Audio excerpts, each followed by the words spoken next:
RT हलचल और मैं हूं आपके साथ वैशाली। आइए नजर डालेंगे आज की हेडलाइंस की ओर। प्रदेश की सूची में जिले से कक्षा 10वीं की छात्राओं ने मारी बाजी। कलेक्टर ने अस्पताल का किया निरीक्षण, गंदगी देखकर लगाई फटकार, ठेकेदार को दिया नोटिस। खानदानी पटेलों ने सीएम के नाम कलेक्टर को सौंपा ज्ञापन। और विद्युत कर्मचारी को कार्य करते समय लगा करंट, झुलसने से अस्पताल में भर्ती।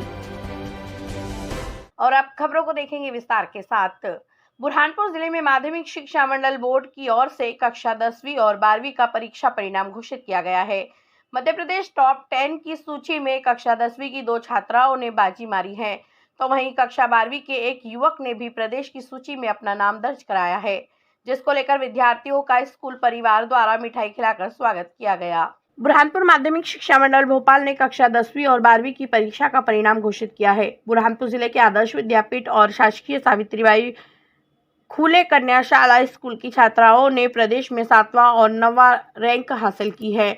आदर्श विद्यापीठ की छात्रा नेहा भगत ने 97.6% के साथ प्रदेश में 7वां स्थान हासिल किया है। जब छात्रा से आरटी हलचल की टीम ने बात की तो उसने बताया कि मैं पढ़ाई को बड़ा महत्व देती थी और मैंने लगन से मेहनत की। मुझे मेरे शिक्षक और माता पिता ने सहयोग किया, जिसको लेकर आज मैंने प्रदेश में अपना नाम दर्ज किया है। मैं सीए बनना चाहती हूँ। मैं नेहा ललित भगत, मैं Adarsh Vidyapeeth school higher secondary school Burhanpur में पढ़ती थी और मैंने स्टेट पे 7th रैंक प्राप्त किया। 97.6% आए हैं मेरे। कितनी कक्षा में? मैं क्लास 10th में थी। कैसा रहा आपका स्टडी किस तरह से? अरे मेरी स्टडी जर्नी इतनी अच्छी रही है जिसकी मतलब मैं आपको बात नहीं बता सकती। मैं डेली 3-4 आवर्स पढ़ाई करती थी और मेरे टीचर्स, मेरे प्रिंसिपल मैम, उन लोगों ने मुझे बहुत सपोर्ट करा है।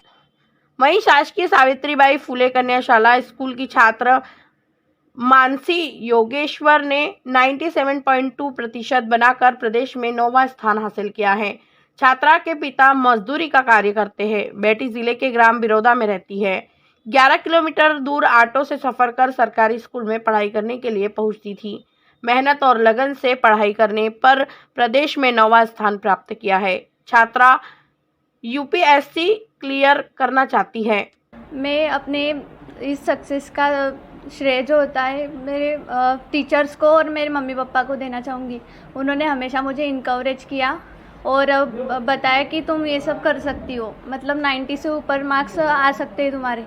तो फिर मैंने दिन रात मतलब पढ़ाई की, वो जो बोलते थे वैसे ही स्टडी की और मेरे 97% बने। आपके तो वहीं न्यू विजन स्कूल के कक्षा 12वीं के छात्र ऋतिक शाह ने प्रदेश में 9वें स्थान पर अपना नाम दर्ज कराया है।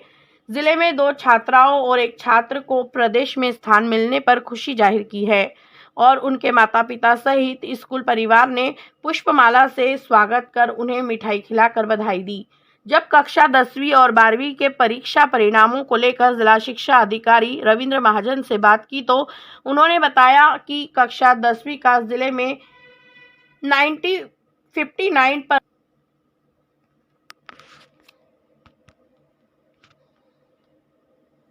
मैं आदर्श विद्यापीठ में पढ़ता हूँ और मैं 12 कॉमर्स से हूँ और मेरा जिले में सेकंड आया। मेरे 93.4 बने। क्या फिर आपका क्या लक्ष्य है आगे चलकर? मैं सीए बनना चाहता हूँ और जो भी मेरे परसेंटेज आए सब सर की बदौलत ही आए। इस बार हमारे जिले बुरहानपुर जिले का 10वीं का रिजल्ट 59% और कक्षा 12वीं का रिजल्ट 53% रहा है।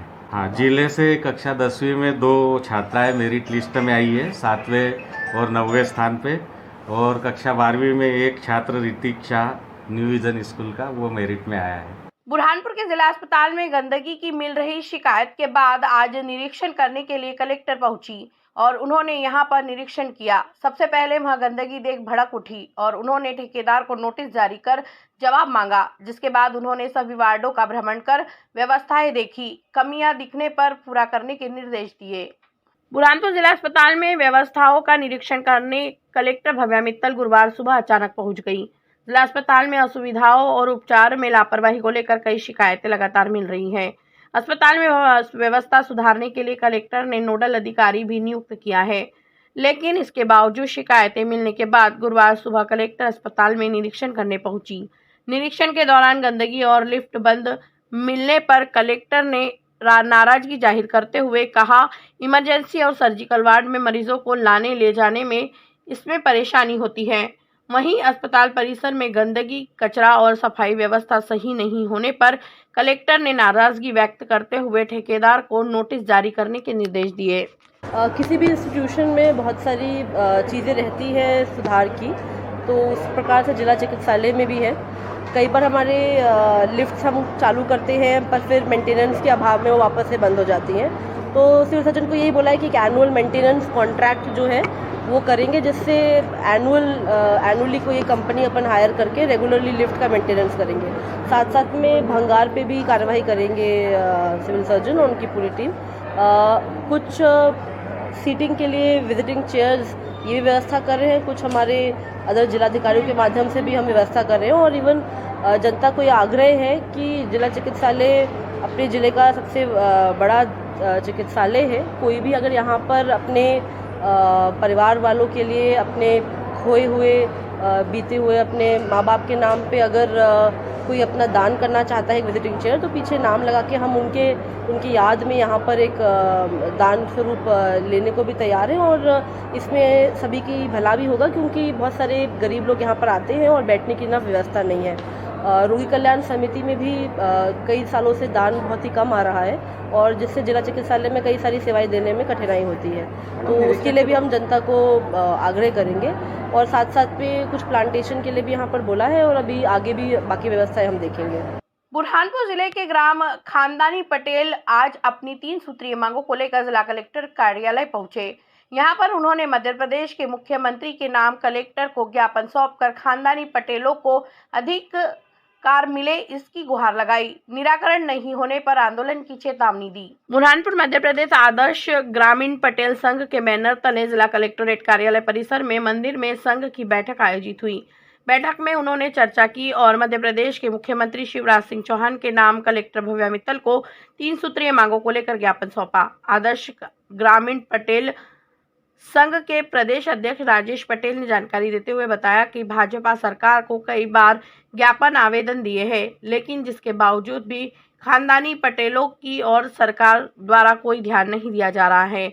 हमने खानदानी पटेल का मानदेय 5,000 रुपये प्रति माह मिले इसकी मांग की है, लेकिन इसके बावजूद भी सरकार कोई सुनवाई नहीं कर रही है, जिसको लेकर आज हमने बैठक लेकर निर्णय लिया कि यदि इसके बावजूद सरकार मांगे पूरी नहीं करती है तो हम कांग्रेस के वचन पत्र को समर्थन देते हुए मध्य प्रदेश में कांग्रेस की सरकार बनने के लिए कार्य करेंगे। इस दौरान बड़ी संख्या में खानदानी पटेल मौजूद थे। आज हम कार्यालय कलेक्ट्रेट बुरहानपुर पर हैं और यहाँ इस मंदिर परिसर में बुरहानपुर जिले के खानदानी ग्राम पटेल उपस्थित है।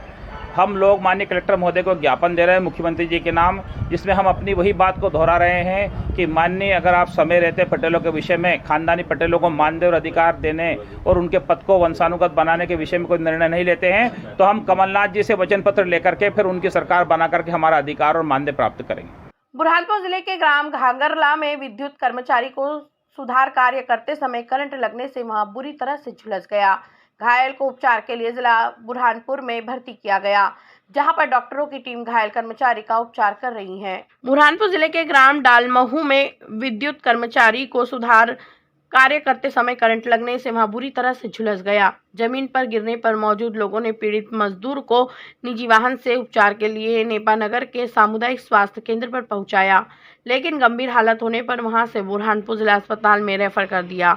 प्राप्त जानकारी के अनुसार डालमहू निवासी राय सिंह चौहान घाघरला में हाई टेंशन लाइट का सुधार काम कर रहा था। हाथ पर करंट लगने से झुलस गया। मौजूद लोगों ने उपचार के लिए जिला अस्पताल में भर्ती कराया, जहां पर डॉक्टरों की टीम घायल कर्मचारी का उपचार कर रही है। पुलिस ने कर्मचारी के बयान दर्ज कर जांच शुरू कर दी है। रिटर्न करंट आया ऐसा लग रहा है, जांच का विषय है, अभी अधिकारी जांच करेंगे जब मालूम पड़ेगा। कैसे क्या काम कर रहे थे? डीओ डालने का कट पॉइंट में हैदरपुर 1 नंबर। बुरहानपुर के राजपुरा गेट के पास नाले की सफाई नहीं होने पर क्षेत्रवासियों ने विरोध जताया। जिसको लेकर नगर निगम का अमला दलबल के साथ मौके पर पहुंचा और सफाई का कार्य शुरू किया। यहां पर नाला चौक होने के कारण सड़कों पर गंदा पानी बह रहा था। बुरहानपुर के राजपुरा गेट के पास नाले की सफाई नहीं होने के कारण नाले का गंदा पानी सड़कों पर बह रहा है, जिसको लेकर आज क्षेत्रवासियों ने विरोध दर्ज किया। विरोध के बाद नगर निगम का मामला दल बल के साथ मौके पर पहुंचा और नाले को सफाई करने का कार्य शुरू करवाया। क्षेत्र के लोगों का कहना है कि यहां पर नाले की सफाई नहीं होने के कारण नाला चौक हो गया था, सड़कों पर पानी बह रहा था। नगर निगम में शिकायत की लेकिन कोई सुनवाई नहीं हो रही थी, जिसको लेकर हमने सड़कों पर उतरकर विरोध प्रदर्शन किया, जिसके बाद नगर निगम के अफसर मौके पर पहुंचे और उन्होंने सफाई का कार्य शुरू करवाया। गौरतलब है कि बारिश का मौसम शुरू होने वाला है, लेकिन अभी तक भी नगर निगम द्वारा नालों की सफाई का कार्य शुरू नहीं कराया गया है, जिस कारण नाले चौक हो रहे हैं और लोगों को गंदे पानी से आवाजाही करने के लिए मजबूर होना पड़ रहा है। लेकिन जिम्मेदार अफसर इस ओर कोई ध्यान नहीं दे रहे हैं। बुरहानपुर के लालबाग थाना क्षेत्र के ग्राम बिरोदा में मजदूरी कर रहे मजदूर को हाईटेंशन तार की चपेट में आने से करंट लगने पर वे झुलस गया, जिसको उपचार के लिए जिला अस्पताल में भर्ती किया है, जहां पर डॉक्टरों की टीम पीड़ित युवक का उपचार कर रही है। बुरहानपुर के लालबाग थाना क्षेत्र के ग्राम बिरोदा में मजदूर हाईटेंशन लाइट की चपेट में आने से करंट लगने पर बुरी तरह से झुलस गया, जिसको उपचार के लिए जिला अस्पताल में भर्ती किया गया है। प्राप्त जानकारी के अनुसार महाराष्ट्र के रावेर निवासी मजदूर समीर पठान मजदूरी करने के लिए ग्राम बिरोदा में आया था। मजदूरी का कार्य कर रहा था, जैसे ही लोहे की गाड़ी हाईटेंशन तार से टकराई, उससे करंट लगने पर वे झुलस गया, जिसके हाथ पैर में गंभीर चोटें आई है। समय पर उपचार मिलने से घायल की हालत में सुधार बताया जा रहा है। पुलिस ने घायल मजदूर के बयान दर्ज कर जांच शुरू कर दी है। उनको गाड़ी चला रहे थे ना, काहे की गाड़ी थी, क्या था? ये छत पे सलाब पे ये जैसे वायर नजीक थी, वायर में खींच ली। बुरहानपुर जिले में नौतपा का पहला दिन गर्म रहा। सुबह से ही बाजार में सन्नाटा छाया रहा। लोग अपनी जरूरत के हिसाब से काम करने के लिए घरों से रुमाल और गमछा बांधकर ही घर से बाहर निकले। 25 मई से शुरू हुआ नौतपा 8 जून तक चलेगा। बुरहानपुर जिले में नौतपा की शुरुआत से ही गर्मी ने अपना प्रचंड रूप दिखाना शुरू कर दिया है। पहले ही दिन सुबह से ही बाजार में धूप अधिक होने पर सन्नाटा नजर आया। लोग जरूरी काम पूरा करने के लिए घरों से टोपी, रुमाल और गमछे लपेटकर बाहर निकले। बता दें, नौतपा के दौरान गर्मी अपने चरम पर होती है और सूर्य की किरणें सीधे धरती पर पड़ती हैं। सूर्यदेव इस नक्षत्र में 15 दिन के लिए प्रवेश करेंगे और शुरुआत के 9 दिन बहुत ही तेज गर्मी रहेगी। नौतपा 25 मई से शुरू हुआ, 8 जून तक रहेगा। ऐसे में मई और जून के महीने में लोगों को विशेष ध्यान रखना होगा। रोहिणी नक्षत्र में रहने की अवधि 15 दिन की है। धार्मिक शास्त्रों के अनुसार चंद्र रोहिणी नक्षत्र से स्वामी है और शीतलता के कारक ग्रह है। ऐसे में रोहिणी नक्षत्र में सूर्य के प्रवेश से वातावरण पर विशेष प्रभाव पड़ता है। इस दौरान पृथ्वी को पूर्ण रूप से शीतलता नहीं मिलती है और तापमान में सर्वाधिक बढ़ोतरी होती जाती है। नौतपा का वर्णन श्रीमद् भागवत गीता में भी किया गया है। इसी के साथ मुझे और मेरी टीम को दीजिएगा इजाजत। नमस्कार।